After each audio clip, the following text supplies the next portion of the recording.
ఇప్పుడే జీ5 app download చేయండి. చూడండి మీ ఫేవరెట్ టీవీ షోస్ ఎప్పుడైనా ఎక్కడైనా. నిన్ను గట్టిగా హగ్ చేసుకొని పైకెత్తుకొని గిరగిరా తిప్పాలనిపించింది. మీ పిన్ని ఉందని ఆగిపోయారు కదా?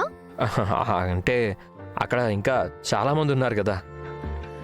కానీ ఇక్కడ ఎవరూ లేరు కదా? ఇక్కడెవరూ లేరు గానీ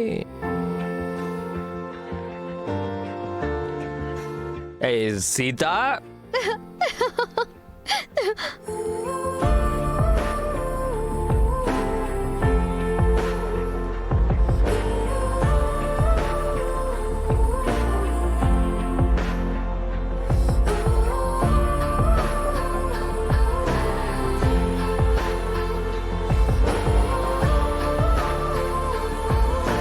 నువ్వు పై కనిపించవు గాని పెద్ద కిలాడివే.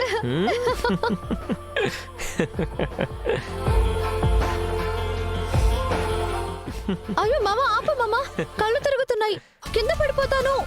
అయ్యో, నేనుండగా నిన్ను పండిస్తానా?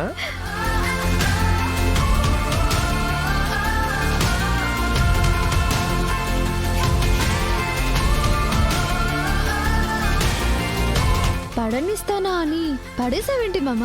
నేను పడిపోయానుగా, అందుకే ఆపమన్నాను. నేను పడిపోయింది బెడ్ మీద కాదు, నీ ప్రేమలో.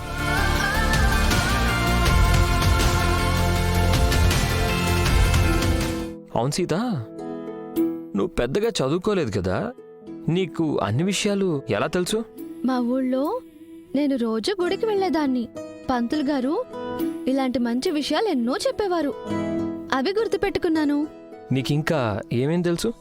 చెప్పాగా, వ్రతాలు, పూజలు అన్నిటి గురించి తెలుసు. ముహూర్తాల గురించి కూడా తెలుసు. ముహూర్తాలంటే? పెళ్లి ముహూర్తాలు, పేరంటం ముహూర్తాలు, ఇంకా శోభన ముహూర్తాల గురించి కూడా తెలుసు. ఏంటి మామా, స్విచ్ ఆఫ్ చేసినట్టు సైలెంట్ అయ్యావు? ఏం లేదు. 3 రాత్రుల ముహూర్తం అనేసరికి కంగారు వచ్చేసిందా? దాని గురించి పెద్దవాళ్ళు మాట్లాడుకోవాలి సీత, మనం కాదు. అలా అని మీ పిన్ని చెప్పిందా? ప్లీజ్. మీ పిన్ని చెప్పే వరకు మనం ఆ ముహూర్తం జోలికి వెళ్ళకూడదా?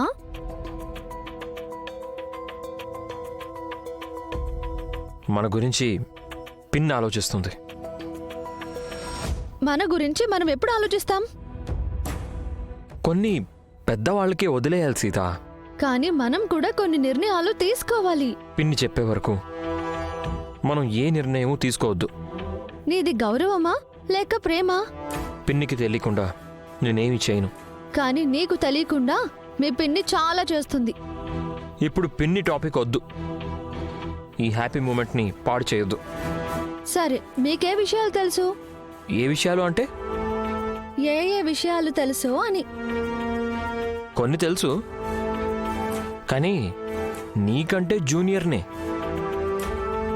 నీ దగ్గర నేను చాలా విషయాలు నేర్చుకోవాలి. నా దగ్గర కాదు, కానీ నువ్వు చాలా తెలుసుకోవాలి మామా.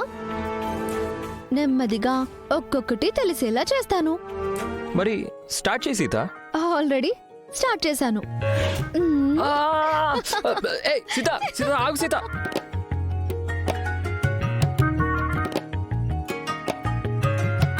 జీ5 యాప్ డౌన్లోడ్ చేసి అన్ని ఎపిసోడ్స్ పూర్తి ఉచితంగా చూడండి.